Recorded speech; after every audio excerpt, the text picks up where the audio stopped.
Hello friends, फिर से स्वागत करता हूं आपका आपके अपने चैनल सुशांत चेस वाइज में। आज का टॉपिक है फिर से कैलकुलेशन टर्निंग पर। हम देखने जा रहे हैं फोकल पॉइंट्स ऑफ अटैक, यानी कि ऐसे पॉइंट्स किंग साइड के ऊपर या कैसल्ड किंग के सामने जहां पे सैक्रिफाइस होने के जो चांसेस है ज्यादा से ज्यादा हो।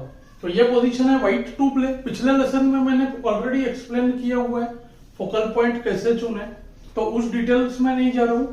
फिर भी अब सॉल्व करते वक्त मैं बताऊंगा। तो पहले कैंडिडेट मूव ढूंढते हैं। आप देख सकते हो दोनों रूक्स एंट्री करना चाहते हैं G8 पॉइंट पर और G6 का पॉइंट जो है बीच में आ रहा है। तो आप क्लियरली देख सकते हो पहला जो फोकल पॉइंट है G6 है, यहाँ पे ऑलरेडी हमारे पास 3 अटैक और उसके बाद सिर्फ एक सपोर्ट है। और दूसरा जो है देखिए ये पूरा डायगोनल C3 से H8 तक, जिसमें F6 G7 स्क्वायर्स पड़ रहे हैं, ये मेन पॉइंट्स ऑफ अटैक है। तो व्हाइट ने ऑफकोर्स देखिए बहुत इजीली देखा पहला move night G6 check, Hg रुक G6।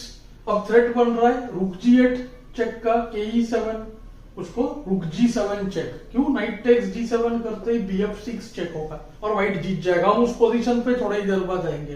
तो ओनली डिफेंस वहां पे जो है रुक G6 के बाद है क्वीन H7, जिससे रुक G8 स्टॉप होगा। और वो पोजीशन बहुत मैंने काफी लोग वहां तक कैलकुलेट करके उस पोजीशन को छोड़ देते हैं, सोचते हैं अटैक जो है खत्म हो गया, पर वहां पे व्हाइट कुछ कर सकता है। चलिए पहला लाइन करके देखते हैं। Knight takes G6, H takes G6, rook takes G6। अब थ्रेट देखिए ऐसा है रुक G8, Ke7, रुक G7 check, knight takes G7। यहाँ पर रुक G7 चेक भी बहुत सिंपल है, उसको किंग D8, उसको C7 चेक, रुक C7, QC7 चेकमेट। तो यहाँ पे ब्लैक ने ओनली मूव किया QH7, जिससे G8 का स्क्वायर कंट्रोल हो गया। और अब व्हाइट ने स्ट्रॉन्ग मूव ढूंढा। आप ट्राई करिए ढूंढने का। तो गुड मूव है क्वीन G5। इस मूव के बाद अब ब्लैक के पास कोई डिफेंस नहीं है। देखिए F6 का पॉइंट कंट्रोल में आ गया, तो QF6 चेक का कोई अच्छा डिफेंस नहीं है। और रुक G8 चेक का दूसरा थ्रेट है रुक G8, king F7, queen F6 met, तो उसका भी कोई डिफेंस नहीं है। उसके लिए ब्लैक ने खेला E5, बिशप टेक्स E5 और उसको बिशप E6, ताकि F7 स्क्वायर पे इंटरफेरेंस हो सके। तो queen F6 check, bishop F7, रुक F7 को भी सेम होगा। और यहाँ पे व्हाइट ने एक मीटिंग पैटर्न यूज किया, रुक G8 check, queen takes G8, रुक G8 चेक, टेक्स G8 4 और QH8 चेकमेट। मटीरियली ब्लैक आगे था, लेकिन किंग सेफ्टी की वजह से पोजीशन लूजिंग हो गया। चलते हैं नेक्स्ट पोजीशन पर, जो कि बहुत ही इंटरेस्टिंग केस है। देखने में ही लग रहा है ब्लैक का पोजीशन विनिंग है। देखिए दोनों के किंग अनसेफ है वैसे तो, पर ब्लैक का इंस्टेंट थ्रेट है, नाइट चेक आने वाला है। देखिए नाइट H3 मीटिंग थ्रेट है इस वक्त, पर व्हाइट टू प्ले है। और ब्लैक के पास भी देखिए स्पेस बहुत कम है, किंग के पास जगह नहीं है इस वक्त। और क्वीन ऐसे देखेंगे तो मिसप्लेस भी कह सकते हैं, क्योंकि कॉर्नर में है। यही ब्लैक का मूव होता तो हम कहते हैं कि क्वीन एक्टिव है। तो ये पोजीशन इतना मुश्किल नहीं है, पर थोड़ा सा लंबा कैलकुलेशन है और बहुत इंटरेस्टिंग केस है।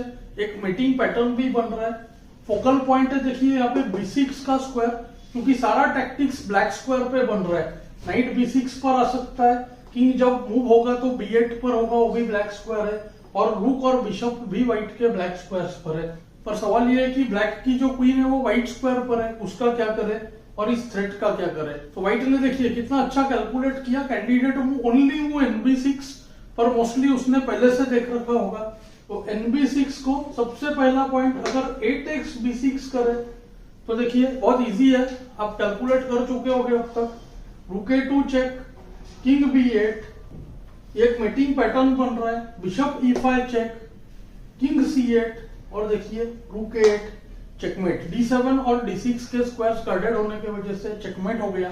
ग्रेकोस मेट का उल्टा है। ग्रेकोस मेट में किंग A8 पर होता है, A5 पर B8 गार्डेड होता है और रुक A1 चेक से या कोई भी रुक फाइल के चेक से मेट हो जाता है। पर इस पोजीशन का जो डिफिकल्ट पॉइंट है वो है कि किंग B8 के बाद अब व्हाइट क्या करे। अब फिर से सेम थ्रेट तो है ही और व्हाइट के पास मूव्स नहीं है। नाइट D7 चेक से तो किंग C8 या C7 से भाग जाएगा। तो यहाँ पे देखिए व्हाइट ने देख रखा था मूव रुक H2, बहुत ही अच्छे तरह से देखिए डिकॉय हो रहा है। क्वीन को ब्लैक स्क्वायर्स पे फोर्स कर रहे हैं, deflection to particular square decoy. H2 पर डिफ्लेक्शन चाहता है और क्यों, ताकि E5 का स्क्वायर देखिए ये डायगोनल का यूज होगा।